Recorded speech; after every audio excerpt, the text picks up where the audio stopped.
এরকম এরকম কোনো গন্ধ পাইনি, তবে ওইটা এমন শব্দ এমন ছিল যে এটা একটা ভয়ার্থ একটা অবস্থা ছিল, ওখানে ভয়াবহ একটা পরিবেশের মতো একটা সৃষ্টি করে রাখা হয়েছিল। যে আমার 7 দিন যে আমি ওখানে ছিলাম, এই 7 দিনের ভয়াবহতা এখন আমার জীবনে এখন আমার একটা প্রভাব ফেলতেছে। আমি এখনও মাঝে মাঝে ট্রমাতে চলে যাই, আমি এখন অ্যাবসেন্ট মাইন্ড হয়ে যাই, আমি অনেক কথা আমি মনে রাখতে পারি না, অনেক কথা এইমাত্র আমি বললাম এরপর ভুলে যাই। এই মানসিক যন্ত্রণা থেকে আমি এখনও বেরোতে পারতেছি না, এই ট্রমা থেকে আমি বেরোতে পারতেছি না। এখন আমি বাসায় আমি ঘুমাতে পারি না, আমি রাতে বেলা 2টা 2:30 বাজে আগে আমি ঘুমাতে পারি না, কারণ এই মনে হয় এই বুঝি আমাকে আবার হয়তো কেউ তুলে নিয়ে যাবে। আপনি তো জেলখানাও ছিলেন, আয়নাঘরের পরিবেশটা আর জেলখানার পরিবেশটা কেমন? জেলখানা মনে হয় এরকম গারদের মতো, যেখানে হয়তো আটকে রাখবে। আসলে আয়নাঘরটা ওই যে আমাদের একটা কল্পনা বা ওই একটা ভাবনা ছিল, তার চেয়েও আসলে ভয়াবহ। তবে জেলখানা আমি কেরানীগঞ্জে ছিলাম, তো এখানে সেরকম নাই। ওখানে একটা বিল্ডিংয়ে, একটা 6তলা বিল্ডিংয়ে ওখানে দেখা গেছে প্রতিটা ফ্লোরে 8টা করে ওয়ার্ড থাকে। তো ওখানে একসাথে গাদাগাদি করে হয়তো 25-30 জন করে থাকে, এখানে বন্দি থাকে এবং সেখানে কয়েদিও থাকে। কিন্তু আয়নাঘরে মাত্র একজন, একটা রুমের মধ্যে একজন থাকে, যেখানে কারোর সাথে কোনো যোগাযোগ করা বা কথা বলার সুযোগ নেই, এবং তাদেরকে যদি কোনো কথা বলি সেটা কোনো রেসপন্স করে না। ওখানে যারা আছে, যারা হয়তো খাবারটা দিয়ে যায়, বা আমি হয়তো আমার টয়লেটে যাওয়ার জন্য আমার হয়তো প্রয়োজন হলে আমি যখন তাদেরকে হাত তুলে তাদেরকে জানাই, তখন তারা সিসি ক্যামেরা দেখে তারা দৌড়ে চলে আসে। কতক্ষণের মধ্যে আসে? ধরেন আপনার এটা আমি যখন হাত তুলি তখন দেখেছে তো 15 থেকে 20 সেকেন্ডের মধ্যে চলে আসে। তো এতে বোঝা যায় যে তারা আমাকে 24 আওয়ার্স আমার সিসি ক্যামেরা মনিটরিং করছে।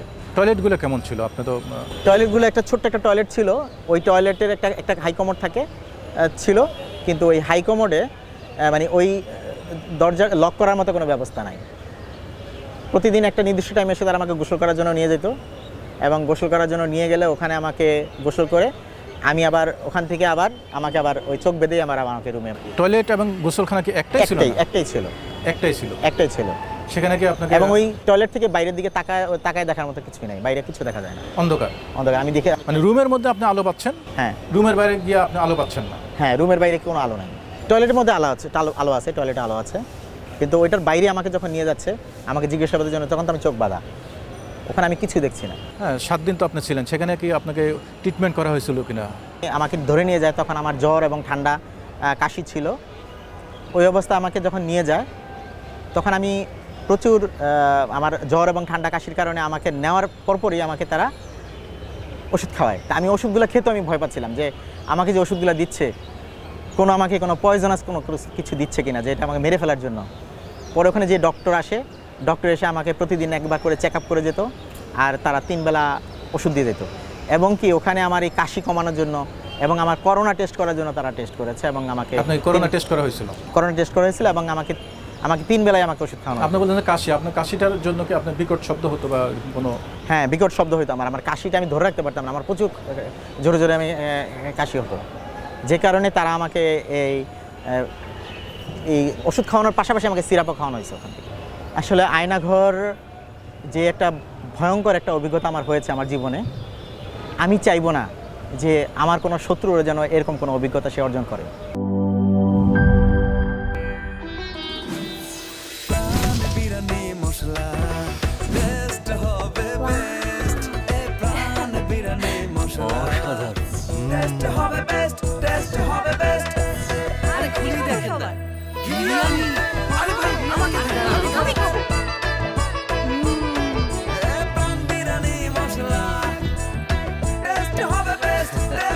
প্রাণ বিরিয়ানি মশলা, টেস্ট হবে বেস্ট। প্রাণ, জীবনের স্বাদ।